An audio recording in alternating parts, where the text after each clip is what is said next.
Even మొన్న ప్రభుత్వం ఏర్పాటు చేసిన ఇఫ్తార్ విందులో కూడా వక్ఫ్ భూములను కాపాడతానని, ముస్లిం సామాజిక వర్గ మనోభావాలను గౌరవిస్తానని మాటిచ్చినటువంటి ఆంధ్రప్రదేశ్ ముఖ్యమంత్రి చంద్రబాబు నాయుడు గారు ఆ మాటిచ్చి 2 రోజులు గడవక ముందే ఈ దేశాన్ని పాలిస్తున్న పార్టీ చేస్తున్న మత రాజకీయంలో సంపూర్ణంగా వాళ్ళు కూడా భాగమై ఆ మత రాజకీయానికి మద్దతు ఇచ్చుకుంటూ ముస్లింలను కంప్లీట్గా టార్గెట్ చేసుకునే ఈ బిల్లుకు మద్దతు ఇవ్వడం ద్వారా చంద్రబాబు నాయుడు గారు ఇప్పటి వరకు మనం ఎవరైనా కనుక మరొకరికి వెన్నులో పోటు వేయడం గురించి మాట్లాడుకున్నాం. వెన్నుపోటు, వెనక నుంచి పోటు గురించి.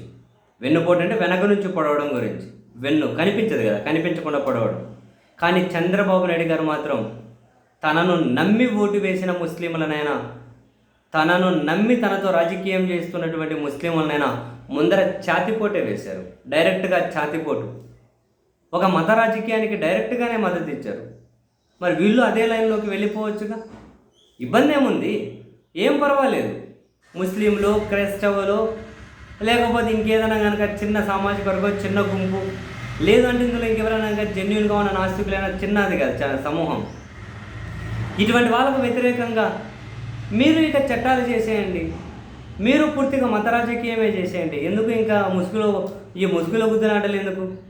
ఇటువంటి మత రాజకీయానికి మద్దతు ఇచ్చి డైరెక్ట్గానే ఛాతిపోటే పడిచేశారు. తనను నమ్మినటువంటి, కనీసం తనను నమ్మినటువంటి ముస్లింలనైనా, తనను నమ్మినటువంటి, తనతో నడుస్తున్నటువంటి నాయకులనైనా. అఫ్కోర్స్ మన చేతిలో పత్రికలు ఉన్నాయి, మన చేతిలో టీవీ ఛానళ్ళు ఉన్నాయి. తిమ్మిని బమ్మి ఎలాగైనా చేయొచ్చు. మనకేముంది, ఒక మెజారిటీకే మద్దతు పలికితే అదే ఓటు బ్యాంకు చాలు అనుకుంటే పర్లేదు, రాజకీయాలు అలాగే చేయొచ్చు. ఒకప్పుడు ప్రపంచం చిన్న సమూహాన్ని రక్షించడం కోసం అని చెప్పి ప్రయత్నాలు చేస్తూ ఉండే. కానీ ఇప్పుడు పెద్ద సమూహాన్ని చిన్న సమూహం మీదకి రెచ్చగొట్టడం ద్వారా అసలు 25-28 కోట్ల మంది ఉన్నటువంటి ముస్లింలకు ఎలాంటి హక్కులు లేకుండా చేయాలనే ప్రయత్నాలు చేయడానికి ఇప్పుడు కాకుండా సమీప భవిష్యత్తులోని ప్రయత్నాలన్నీ అవే.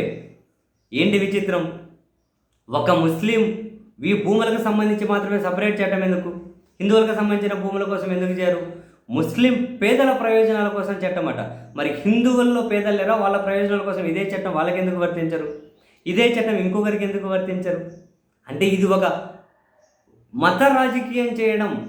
ఎవరూ మద్దతు ఇవ్వకూడదు. ఒక మతాన్ని టార్గెట్గా చేసుకుంటూ రాజకీయం చేయడం ఏంటి? దానికి చంద్రబాబు గారు డైరెక్ట్గా మద్దతు ఇవ్వడం ఏంటి?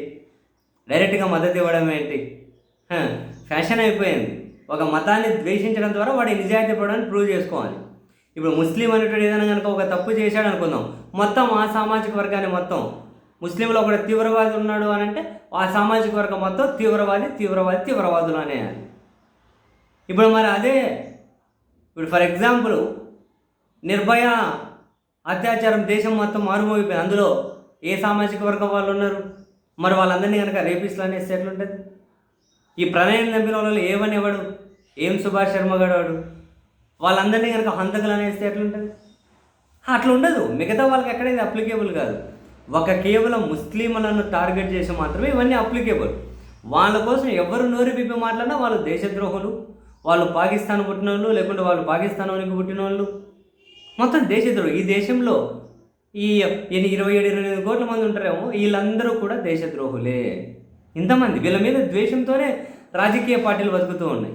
ఇప్పుడు ఆ లిస్టులోకి టీడీపీ కూడా చేరదాం అనుకుంటుందా? వాళ్ళు కేంద్రాన్ని పాలిస్తున్న వాళ్ళు మతాన్ని టార్గెట్గా చేసుకొని బిల్లులు చేస్తూ పోతూ ఉంటే దానికి లౌకిక పార్టీలు అని చెప్పుకోవడం ఎందుకు? మీరు అవే రాజకీయాలు చేసుకోండి. ఎవరు వద్దంటున్నారు?